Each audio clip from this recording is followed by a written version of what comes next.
The soft April light fell across the old stone cottage, where Ruth Harwood stood in silence by the fireplace. A single envelope rested neatly on the mantelpiece, its cream paper catching the morning sun. It was addressed in her son's handwriting, slanted and crisp, just as she remembered it from his childhood birthday cards. She hesitated before opening it, as if it might vanish the moment she touched it. The air smelled of wood polish and lemon, freshly wiped after her weekly clean.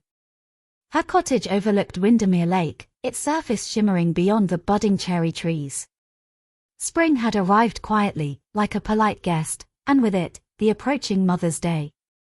Ruth's hands trembled slightly as she opened the envelope. Inside was a single card embossed in gold. To Mum. Dinner with Jasmine's family on Saturday. Black tie. Hope you can come. Elliot. That was it. No mention of the place, no warm words, no thank yous. Just an invitation that felt more like a directive. She placed the card back into the envelope and stared out the window. Birds flitted across the garden she had planted with her son years ago. The lavender had begun to bloom again, the same one she used to clip for his teachers. The kettle whistled softly. She poured herself a cup of tea and sat down at the table, thinking about the last time Elliot had visited. Christmas, 2 years ago. He had come alone, stayed only one night, and left before breakfast. Jasmine had never set foot in the cottage. Ruth picked up her mobile phone, the screen still smudged with flour from this morning's baking. There was a text from Elliot, "Do wear something elegant." "Mum, this is important." Elegant. She smiled bitterly. Her wardrobe consisted of jumpers, long skirts, and sensible boots. She had never needed elegance before. When you worked as a holiday home caretaker, scrubbing bathrooms and patching walls, stilettos were pointless. She walked to the mirror in the hallway, the one with a slight crack running across the top. She looked at her reflection, soft grey curls, lines earned from years of quiet strength, and a steadiness in her gaze. She wasn't ashamed of who she was. But she wondered, was Elliot? Saturday came. Ruth packed a small overnight bag, chose her plain navy dress, and took the early train to London. The streets were already bustling when she arrived in Chelsea. She had been given the address to a townhouse with white columns and brass knockers. It was like something out of a magazine. A woman opened the door before she even knocked. "You must be Ruth," she said. Her voice was cold, clipped. "I'm Mrs. Lee." She extended a hand, not in greeting, but in obligation. "Do come in. You're early." Ruth stepped inside. Marble floors. Crystal vases. A faint smell of lilies. Mrs. Lee led her into a sitting room where Elliot stood awkwardly, adjusting his tie. "Mum," he said, avoiding her eyes. "Glad you could make it." Jasmine entered next, tall, poised, wearing pearls. She offered a smile that never reached her eyes. "Ruth, thank you for coming. It means a lot to Elliot." Ruth sat down as tea was poured. She noticed the way Jasmine's mother watched her, studied her clothes, her hands, even the shoes she had polished twice before the train. And then, in the middle of casual conversation, Mrs. Lee said it. Calmly. Cruelly.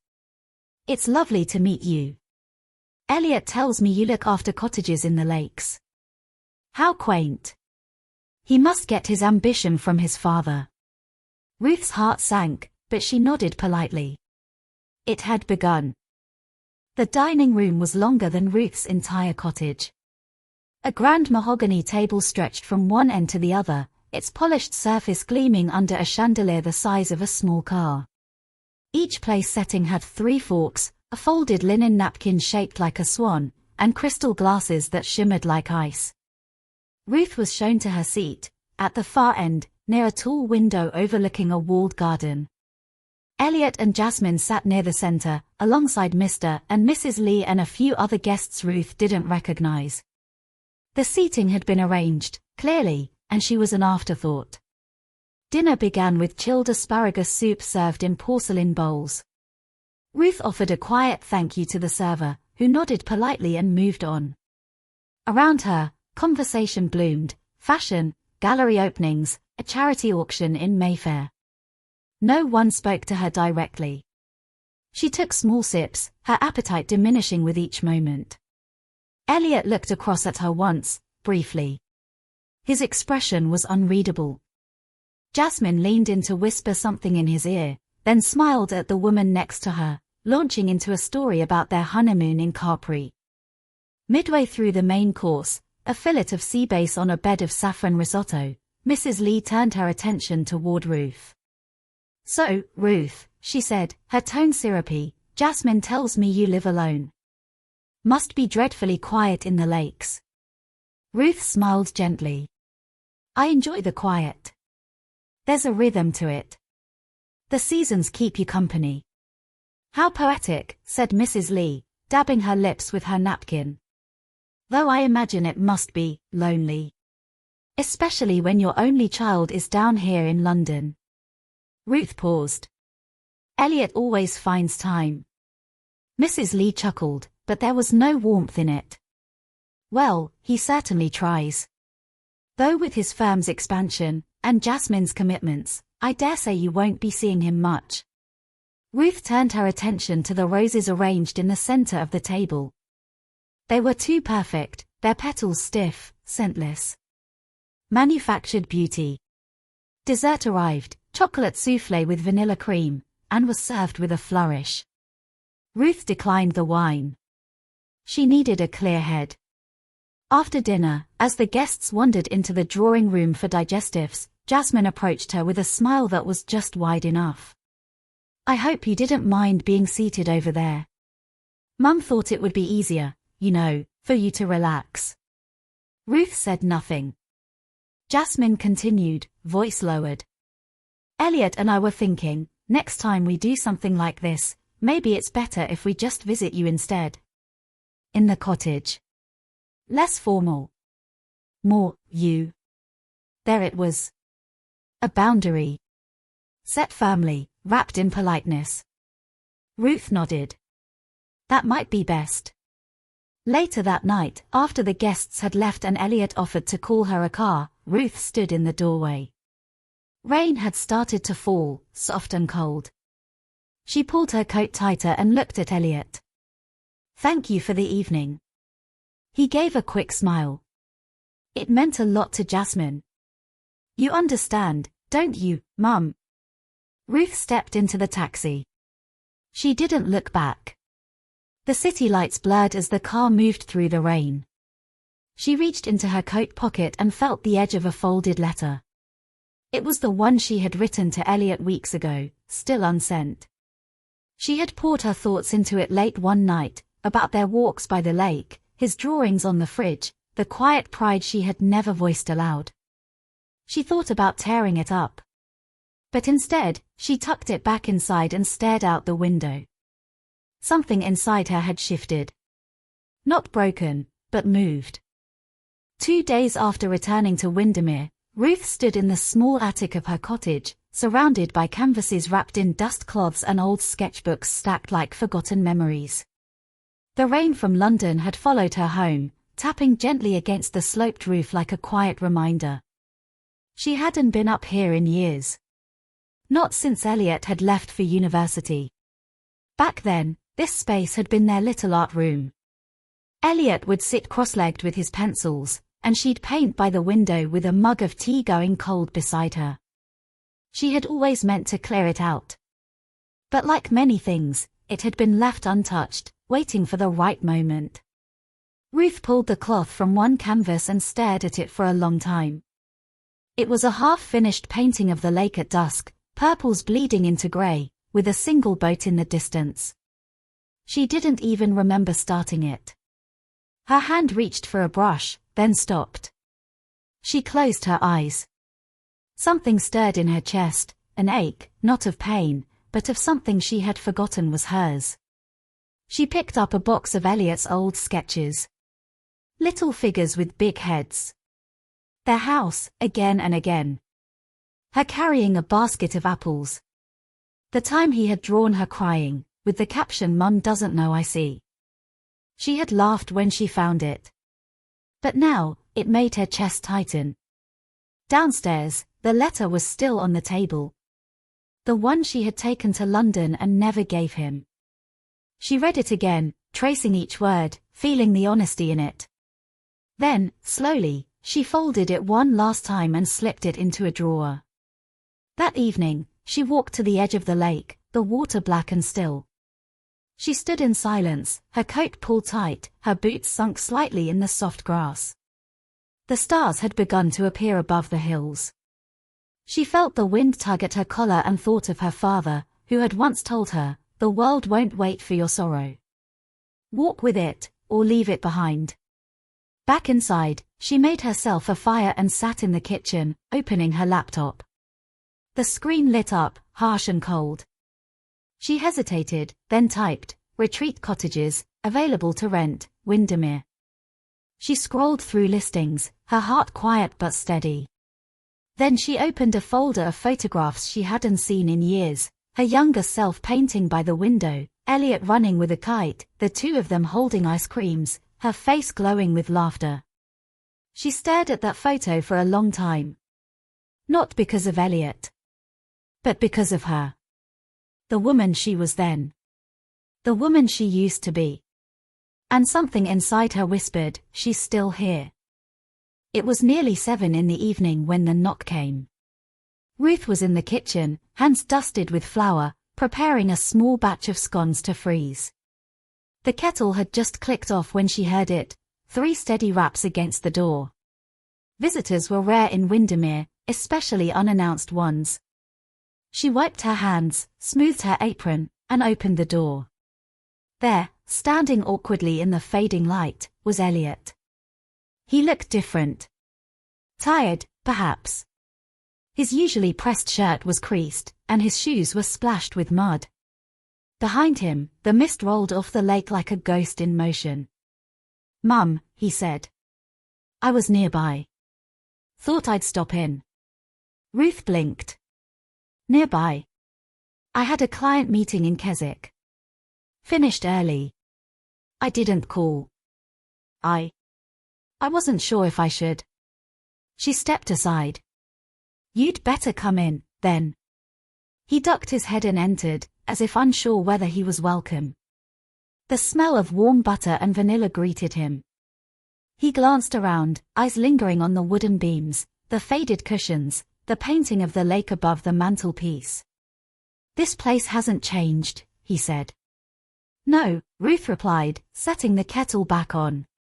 "But people do." They sat at the small kitchen table, steam rising from their mugs.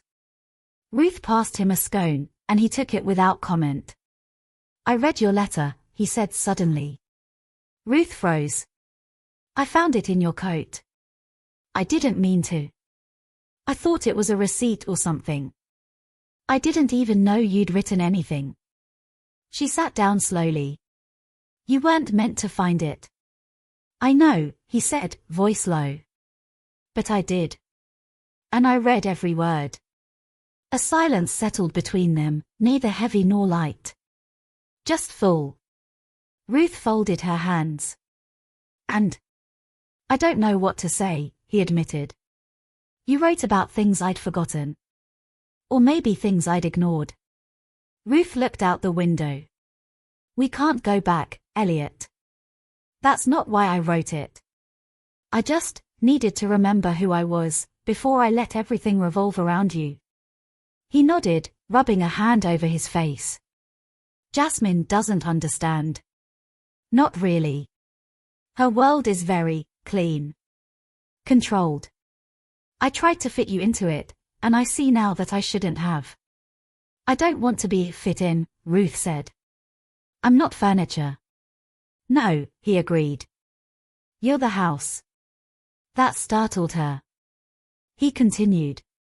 "You're the walls, the roof, the quiet warmth. Everything that held me up. And I forgot that. I'm sorry." Ruth looked at him, really looked. And for the first time in a long while, He resembled the boy who used to carry sticks home from the woods just to build something with her. The moment didn't last long. He stood up. I should go. I just needed to say it. She walked him to the door. As he stepped out, the sky cracked with thunder in the distance. He turned back once. Are you staying here, Mum? I mean, are you happy? She didn't answer. He nodded anyway, as if he'd heard one. Then he disappeared down the lane, swallowed by the gathering dusk. Ruth stood at the threshold for a moment, her arms crossed against the chill. The flour on her apron was beginning to fade into the fabric. She closed the door, quietly, and walked back to the kitchen. The kettle had gone cold. A week passed. Ruth hadn't heard from Elliot. Not a message. Not a call. But she hadn't expected one either. Something had been released that night, not resolved, not quite healed, but no longer buried. Spring settled fully over Windermere. The lake warmed under a soft sun, and the footpaths filled with walkers in bright jackets. Ruth found herself waking earlier, opening the windows wide, and letting the wind carry the scent of blossom through the cottage. And one morning, she did something unexpected. She painted. It began with a blank canvas and no plan. Just colors, blue for the water, ochre for the mossy stones, and streaks of green where sunlight touched the treetops. Her hands moved without thinking, like muscle memory stirred from sleep. By the end of the day, the first piece was finished. She leaned it against the wall, then started another. By the end of the week, 4 paintings stood quietly in the corner, each one reflecting something different: loneliness, freedom, warmth, distance. At the village post office, Ruth spotted a poster tacked beside the bread rack. Spring showcase at Thistle Hill Gallery. Local artists welcome. Submission deadline, Friday. She hesitated, then pulled her phone from her bag and took a picture. That night, she sat at the table and stared at the photograph. She hadn't shown her work to anyone in years. But something inside her whispered, why not now? The next day, she wrapped 2 paintings in brown paper, careful with the edges. The gallery was a modest building on a rise above the town, with ivy crawling up its stone walls. The woman behind the counter had silver hair and large glasses. I've brought some pieces, Ruth said, her voice steady. The woman nodded, smiled kindly. We love new artists. Leave them with me. The jury will decide next week. When Ruth walked back down the hill, her steps felt lighter. That evening, she made soup, lit a candle, and ate by the window. The house felt fuller somehow. Not from noise, but from something returning. Or awakening. Then her phone buzzed. A text. Elliot, Mum, I spoke to Jasmine. She didn't take it well, but I needed to be honest. I've been thinking a lot. About everything. Can we talk soon? Ruth read the message twice. She did not reply. Instead, she stood and walked to the attic. She uncovered a painting she hadn't dared finish before. The cottage. But not as it was now. As it had been, windows glowing, a boy in the garden, and a woman inside, looking out, paintbrush in hand. She picked up her brush. And she began again. Saturday arrived with mist hanging low over the hills. Ruth stood in front of the mirror, fastening the small silver clasp at her neck. She wore a soft grey dress, simple and warm, with sleeves that brushed her wrists. She hadn't dressed up in years, not like this. Not for anyone. The taxi pulled into the gravel drive just after 9. The driver was young, polite, and quiet. Ruth held her portfolio close as they wound through the narrow roads toward the gallery. The air smelled of wet grass and wildflowers just starting to bloom. The Thistle Hill Gallery was already bustling when she arrived. Cars lined the street. Banners fluttered on either side of the entrance. Inside, voices murmured over music playing gently from hidden speakers. A woman approached with a clipboard. Name: Ruth Harwood. The woman checked her list. You're in room 2. Just follow the signs. Ruth walked down a hallway lined with framed photographs and into a room filled with paintings, pottery, and sculpture. Natural light spilled through skylights, casting a soft glow across every piece. And then, there it was, her painting. The one of the cottage. Finished. Framed. Hanging on the far wall with a small white card underneath. Ruth Harwood, home in dusk light. She felt her chest lift. A couple stood in front of it, speaking quietly. Ruth lingered behind them, half hoping to hear, half afraid. I like this one, the woman said. It feels familiar. It's peaceful, the man replied. But there's something else. Like the house is waiting for someone. They moved on, and Ruth stood alone before her painting. She let herself smile, just a little. A few minutes later, she turned and nearly walked into someone. Elliot. He wore no tie. No polished shoes. Just a jumper and jeans. He looked out of place among the linen and cashmere, but entirely himself. I wasn't sure you'd come, Ruth said. He glanced past her at the painting. That's yours. She nodded. It's beautiful, he said softly. I remember the light like that. After storms. Ruth stepped aside. Walk with me. They left the gallery and wandered up the path behind the hill. The wind picked up gently, lifting the corners of their coats. Neither spoke for a long time.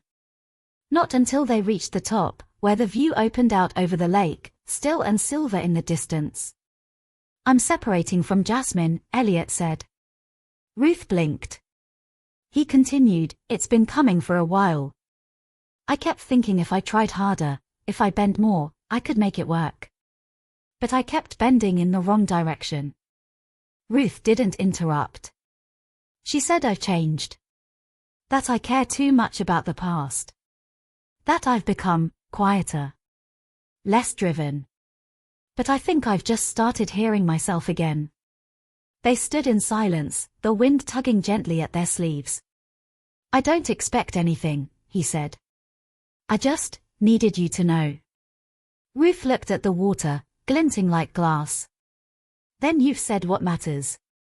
As they walked back toward the gallery, she realized she wasn't walking behind him. They were side by side. The house was quiet, except for the ticking clock in the hallway. Ruth had returned from the gallery just past 6. She took off her coat, unpinned her hair, and placed a log on the fire. The warmth spread slowly through the room, casting golden light on the stone walls and floorboards. On the mantelpiece sat a cream-colored envelope, addressed in familiar handwriting. No stamp. No postmark. She stared at it for a moment before opening it. Mum. I didn't say everything yesterday. Maybe I couldn't. Maybe I was afraid I'd get it wrong. You've always been steady, even when I wasn't. Even when I didn't deserve it. I used to think you were just quiet. Now I realize you were holding everything together. I've spent years living in houses that weren't homes. Fancy addresses. Nice furniture. But they were just walls. I think I finally understand that home is a person. Or maybe a feeling. Either way, it's you. I hope you'll let me come back sometimes, not to stay, not to retreat. Just to visit. To sit in the quiet again. If that's something you can give. With love, always. Elliot. Ruth folded the letter and placed it gently back on the mantel. She didn't cry. Instead, she poured herself a small glass of elderflower cordial, sat by the fire, and watched the flames flicker. Her hands were calm. Her heart, still. The next day, she walked down to the village and stopped by the gallery. The woman with the silver hair greeted her with a broad smile. Congratulations, she said. One of your pieces sold this morning. Ruth blinked. Really? The woman nodded. The lake one. A young couple. They said it reminded them of somewhere they'd never been, but still missed. Ruth smiled. Not politely, but deeply. Later that afternoon, she returned home to find a basket of spring bulbs left on her doorstep, tulips, daffodils, crocuses. No note. Just a small tag tied with green ribbon that read, "For planting when the frost is gone." She knelt in the soft soil by the garden wall, her sleeves rolled up, the damp earth under her nails. One by one, she pressed the bulbs into the ground. By the time the light began to fade, her knees were muddy and her back ached. But the garden was full. And her heart, for the first time in years, did not feel like it was waiting for something. It felt like it had already arrived. It was April when the first blossoms opened. A soft pink unfurled along the old cherry tree behind the cottage, its branches swaying gently in the breeze. Ruth noticed it one morning as she sipped her tea by the kitchen window. One blossom, then two, then a dozen, catching the morning light like scattered blush on a shy cheek. The bulbs she had planted began to push through the soil, little green shoots reaching for the sun. Crocuses opened first, their petals like painted porcelain. Then the daffodils arrived, defiant and golden. And beneath the garden wall, tiny tulips emerged, still curled but determined. Inside, Ruth's life had taken a new shape. The attic had become her studio once more. Brushes stood in jars. Paints, neatly arranged. A large canvas rested on the easel by the window, half finished, showing a coastline where waves met rock under a lavender sky. Each morning, she walked to the lake. Not to mourn. Just to be. Sometimes she sat on the old bench. Sometimes she sketched. Sometimes she spoke aloud, softly, as if to no one in particular. The villagers had begun to notice her again. She had been invisible for years, tucked behind grief and politeness. But now, she walked straighter. Her smile reached her eyes. A new child waved to her in the bakery. Someone called her the lady with the hands that paint the sky. One morning, a parcel arrived. Wrapped in brown paper, tied with twine. Inside, a hardcover book. On the cover, still light, rural artists of the North. And there, on page 17, a photo of Ruth's painting home in dusk light, and a short paragraph about her, about the way she captured solitude without sadness. About how her work held silence like a kind of music. Ruth closed the book slowly and set it beside the letter on the mantel. That afternoon, Elliot arrived again. This time, he knocked only once, then stepped inside. He carried a basket of groceries, flowers, and a bag of apples. "I thought I'd cook," he said, smiling awkwardly. Ruth raised an eyebrow. "Cook, or chop and let me do the rest?" He laughed. "A bit of both, probably." They moved around the kitchen together like they used to, passing bowls and knives and herbs without thinking. The rhythm of two people relearning each other. The silences were no longer filled with guilt. Only space. That night, they ate in the garden, wrapped in cardigans, watching the light fade over the water. The flowers around them swayed. The house behind them glowed. And Ruth, at last, was home.